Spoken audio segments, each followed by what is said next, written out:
don't know how powerful your voice is. They don't want to hear another legislator. They don't want to hear somebody else that's advocated. Sometimes they just want to hear that personal story. The only way to stop asbestos-related cancers is to ban it. About 40,000 Americans die every year of asbestos-caused diseases.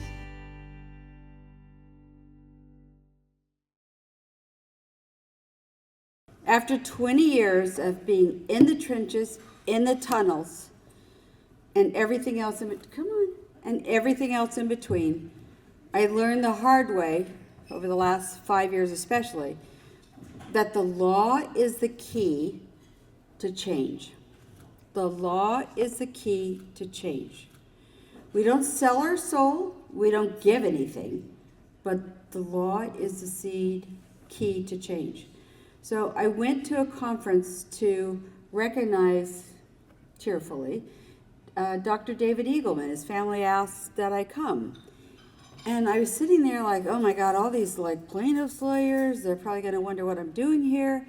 And I listened like Henry would with a notepad, Andy would, and I took notes and I thought, oh my God, they have everything that a lawyer should think about, should be about, and should know about.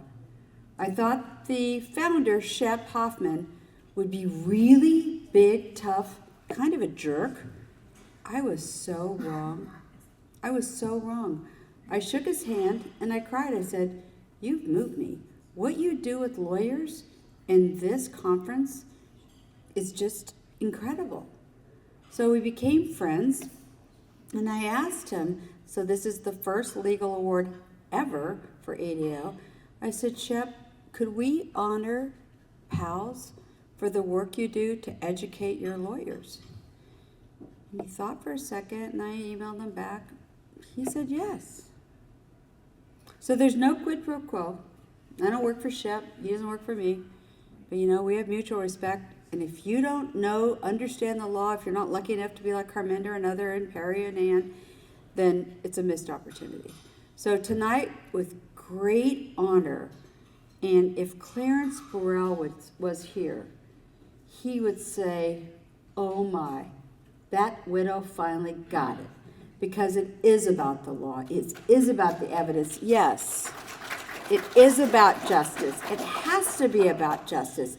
And if we don't fight harder and smarter together, we screwed up. And I'm not willing to screw up, not for Alan and not for anybody else. So this award goes to PALS. And I hope that you can take it back with good feelings and summarize this. That ought to be like maybe it's a new HBO, Netflix, summarize this. Is this going to be on YouTube? I don't know, maybe. I don't care. I get subpoenaed all the time, so they'll have fun with this. But after 20 years, we have the right and responsibility to recognize civil litigation as what it is. It is the path to reduce and to end asbestos exposure. So thank you for what PALS does, and I want to present this award to you.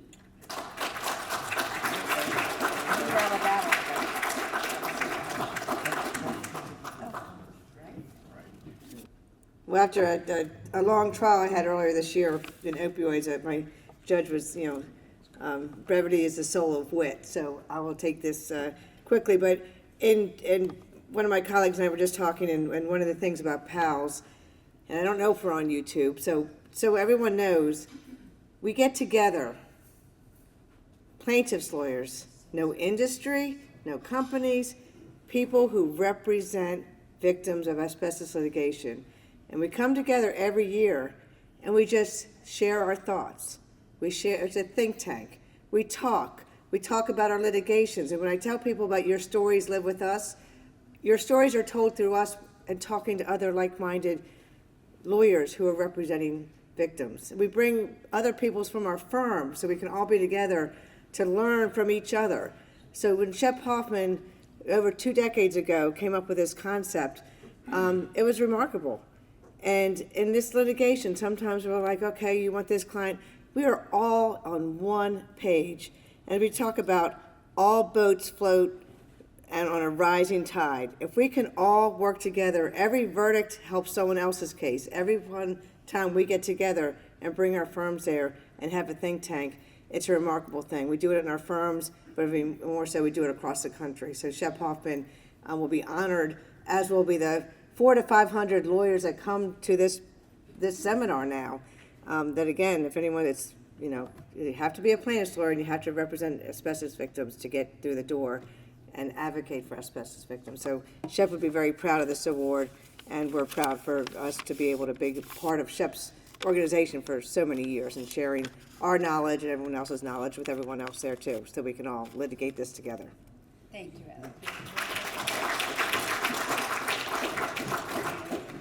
Ellen. This is so appropriate for Shep Hoffman. He has been one that has shared information, brought us together, helped us collaborate, and move forward to help families and the victims of asbestos exposure. And there's leaders that have come before us, like in Ann's firm, Ron Motley, John Cooney, Randy Bono. People have built these programs, but Shep has always been that one consistent force that brought everybody together. I mean everybody. And because of Shep, we've all done so much better, and we've gotten so much great results for our clients. To Shep Hoffman and to PALS, thank you.